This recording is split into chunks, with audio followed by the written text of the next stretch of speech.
Hey, it's George. I just want to say thank you for listening to this Trainer Spotlight episode. Let's not waste any time and get right into it. Coach, what's going on? Tell us a little bit about who you are.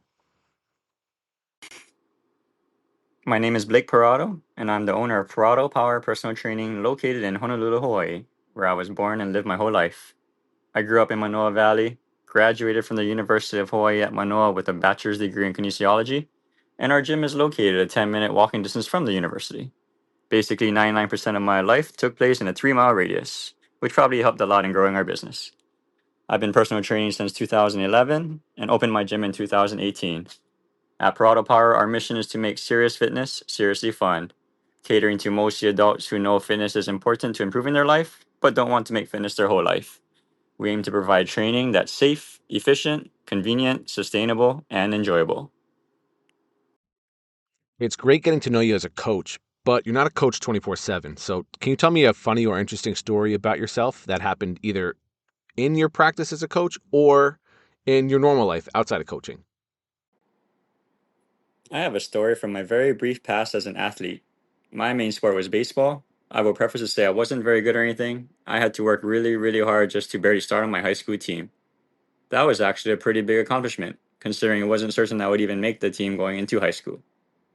I grew up a Griffey, A-Rod, Pujols fan, and I kind of had an uppercut swing thinking my 5'7", 160-pound frame could be a slugger like them. For my non-baseball people out there, there's a term called hitting for a cycle, which means you hit a single, double, triple, and home run in the same game. Well, one game, I did something that I've yet to see any other player do at any level, and probably would never want to do, and that's hit what I call a negative cycle. Due to my uppercut swing, I somehow hit a pop-up out to every single infield position, first, second, third, and shortstop in the same game. Not exactly something to be celebrated or will make your coach happy. During practice the following week, my coach said, Blake, all you're going to do every day in practice is focus on hitting grounders towards right field, as I was also a notorious pull hitter. First couple practices were rough, but last couple days I was getting a better feel for putting the ball on the ground the other way. Our next game was a home game, and of course, to the humor of the baseball gods, I come up to bat in the last inning, game is tied, 1 out, winning run is on third. I'm smiling as I walk towards the batter's box because if you know baseball, what you want to do as the batter in this situation is just get the ball to the outfield any way possible, including a fly ball, and you win the game. My coach shakes his head, calls timeout to meet with me, and says, Blake, you know what we worked on in practice this past week? Forget it all and just do your normal swing. I laughed and said, got it, coach. And on the first pitch, I hit a fly ball to right field. My teammate tagged up as the right fielder caught it and beats the throw home to win the game. Walk-off sacrifice fly after practicing hitting ground balls all week. Sometimes you just got to play to your strengths. What strategies do you use to attract and retain clients in your personal training business? I think we can all learn from each other here, and we'll probably find some answers to be quite similar to one another. But I'm really interested to hear what strategies and things you use to get new clients and keep the ones you currently have. For us, attracting and retaining clients go hand in hand. We first focus on providing the best service and experience as possible. I try to constantly get feedback from the clients to see how on track they are with their goals, how happy they are with their time with us, and what we're doing well and what we can do better. If all they're having is wonderful experiences, I ask them to put those experiences into testimonies like Google and Yelp reviews, which on top of referrals leads to attracting more clients. Basically, for the past 7 years, we just keep trying to do the things the clients love, stop or improve on the things the clients don't like, make it easy to tell their friends about us, and things seem to stay moving in the right direction. Let's say you get a new client.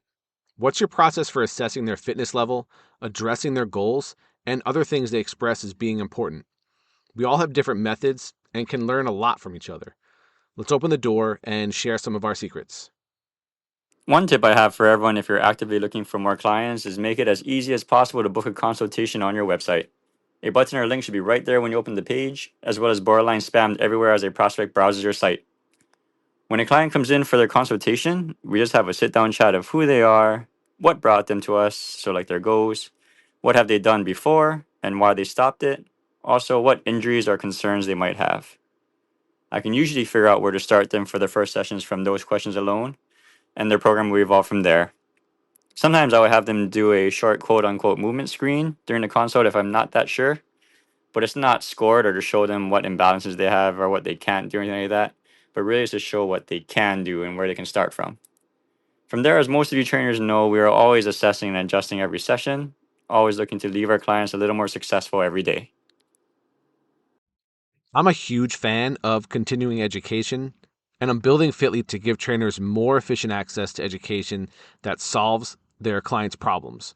We all look at problem solving differently, and taking different courses, obtaining certifications, and going to new conferences can help us learn from one another. How do you continually develop your skill set as a trainer?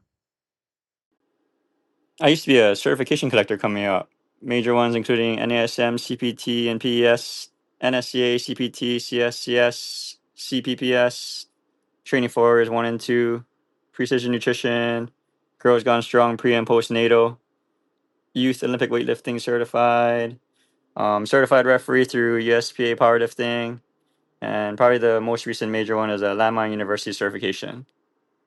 I used to try and stay up to date as possible by reading and following a lot of blogs. Now it's more following coaches on social media, on Instagram, that are from different specialties, and diving deeper whenever they post or mention something interesting and I want to learn more about. I also try to ask our clients to send me articles and social media posts that they find, as their algorithm and interests are usually a lot different than mine. Mine is less cluttered with the typical influencers and more full of powerlifting, Dragon Ball, and dogs. I'm also reading more books the last few years. Basically, I try to read anything guys like Mike Dola, Andrew Coates, and Luca Hocevar recommend.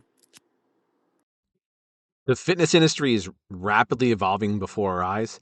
How do you envision your personal training business evolving with it in the next few years? I'm really excited to hear what you have to say about this because we have to plan for the future and a future we want for our business. And while all of our businesses might have the same basic goal of helping people with their fitness, we can structure them in very different ways from one another. I've always tended to zig when everyone else zags. As more and more coaches seem to be transitioning to some type of online training, we plan to keep our focus on our brick and mortar in person training. I personally enjoy it more, and as well as my staff. And with everything else in the road leaning towards AI and less personal touch points, I feel there will always be a demographic that want that in person experience. We currently have a pretty strong internship program that gets better every year, as well as a small team of great coaches. I hope to continue to grow as an owner and leader so that I can continue to not only create a great training experience for our clients, but a place for local trainers to develop a career. I want our staff to be able to make a living focusing on the things they enjoy doing, which for most trainers is just the coaching part, and take off of their plates the things that they don't enjoy doing, which is usually stuff like selling, marketing, cleaning the gym, etc. I know challenges are all over the place in the fitness industry and personal training. Information is available in different formats. Clients are more easily misled by gurus and charlatans. Social media's influence is becoming more and more ingrained in people's lives. And now we have AI. What do you think are some of the biggest challenges currently facing the fitness and personal training industry? One of the bigger challenges I see are trainers and coaches trying to fight the wrong battles. I see too many trainers struggling to win the internet, trying to get the most followers and views on their videos, competing with other influencers and entertainers for attention. If you spend most of your extra time coming up trying to be a better coach, you probably didn't spend a lot of time learning how to win at social media, which is what these other influencers are specialty is. There's a saying, if you want to beat Michael Jordan, don't play him at basketball. Look to positive influence the people you have in front of you and let those people go out and spread your message. Also, there's a lot of infighting in our industry with experts arguing, contradicting each other with call out videos and such. I think we're all supposed to be on the same team here, trying to help make health and fitness easier and more accessible to everyone. Blake, thank you so much for coming on and sharing some of that great info about yourself and your journey. Blake and I are almost as far away from one another as you can get, being in the United States. Him being in Honolulu, wow. Him being in Honolulu, Hawaii, and myself being in Florida. But despite the distance, I've met him in person at a conference and have seen him at least 3 or 4 times now at education events in the States in the past couple of years. And that's pretty wild to me, being that we're so far apart.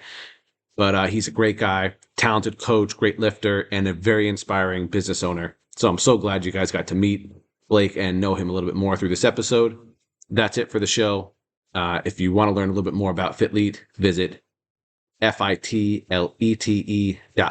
That's fitlete.com. Thanks, and I'll talk to you soon.